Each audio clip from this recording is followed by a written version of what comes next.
Supreme কোর্টের inner গার্ডেনে senior আইনজীবী ব্যারিস্টার আব্দুর রাজ্জাকের জানাজা অনুষ্ঠিত হয়েছে। সোমবার সকাল 11টায় ব্যারিস্টার আব্দুর রাজ্জাকের বড় ছেলে ব্যারিস্টার এহসান আব্দুল্লাহ সিদ্দিকী এই জানাজা পড়ান।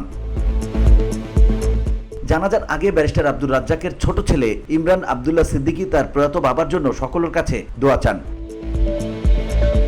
ব্যারিস্টার আব্দুর রাজ্জাকের জানাজায় অংশ নেন সুপ্রিম কোর্টের আপিল ও হাইকোর্ট বিভাগের বিচারপতি, attorney general Mohammad Asaduzzaman, chief prosecutor Mohammad Tajul Islam, supreme court আইনজীবী সমিতির সভাপতি ব্যারিস্টার এম মাহবুবউদ্দিন খোকন, জাতীয়তাবাদী আইনজীবী ফোরামের সভাপতি ও বার কাউন্সিলের vice chairman advocate Zainul Abedin, সাবেক স্পিকার ব্যারিস্টার জমির উদ্দিন সরকার, জাতীয়তাবাদী আইনজীবী ফোরামের মহাসচিব ব্যারিস্টার কায়সার কামাল, বার কাউন্সিলের নির্বাহী কমিটির চেয়ারম্যান ব্যারিস্টার রুহুল কুদ্দুস কাজল, জামায়াতের ঢাকা মহানগরী দক্ষিণের আমির নুরুল ইসলাম বুলবুল, চট্টগ্রাম মহানগরীর আমির শাহজাহান চৌধুরী, এবি পার্টির চেয়ারম্যান মুজিবুর রহমান মঞ্জু সহ সুপ্রিম কোর্টের আইনজীবী ও পরিবারের সদস্যরা।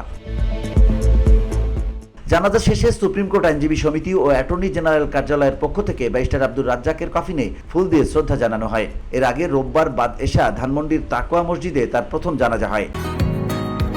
বসুন্ধরা, উত্তরা, বনশ্রী, কুড়িল ও বাড্ডা সহ রাজধানীর বিভিন্ন স্থানে অভিজাত ও অত্যাধুনিক মানের ফ্ল্যাট কেনার এক নির্ভরযোগ্য প্রতিষ্ঠান প্লেজেন্ট প্রপার্টিজ লিমিটেড।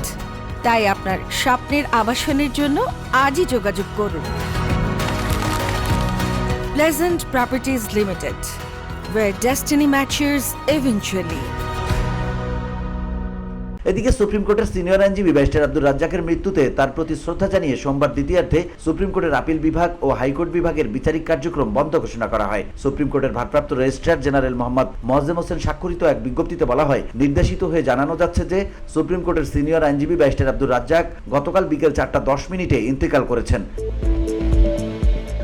বিজ্ঞ সিনিয়র আইনজীবী ব্যারিস্টার আব্দুর রাজ্জাকের প্রতি শ্রদ্ধা নিবেদনের উদ্দেশ্যে সোমবার সুপ্রিম কোর্টের আপিল বিভাগের বিচারিক কার্যক্রম সকাল 11টা পর্যন্ত এবং হাইকোর্ট বিভাগের বিচারিক কার্যক্রম দুপুর 1:15 পর্যন্ত চলবে এবং এরপর বিচারিক কার্যক্রম বন্ধ থাকবে। ব্যারিস্টার আব্দুর রাজ্জাক 1949 সালে সিলেটের বিয়ানীবাজার উপজেলার শেখলাল গ্রামে জন্মগ্রহণ করেন। লন্ডনের লিঙ্কনস ইন থেকে ব্যারিস্টার ডিগ্রি অর্জনের পর 1986 সালে তিনি দেশে ফিরে আইন পেশায় যুক্ত হন। সাংবিধানিক আইন ও ফৌজদারি আইনের তার অসামান্য দক্ষতার কারণে তিনি দেশ বিদেশে সমাদৃত ছিলেন। VOD Bangla news desk.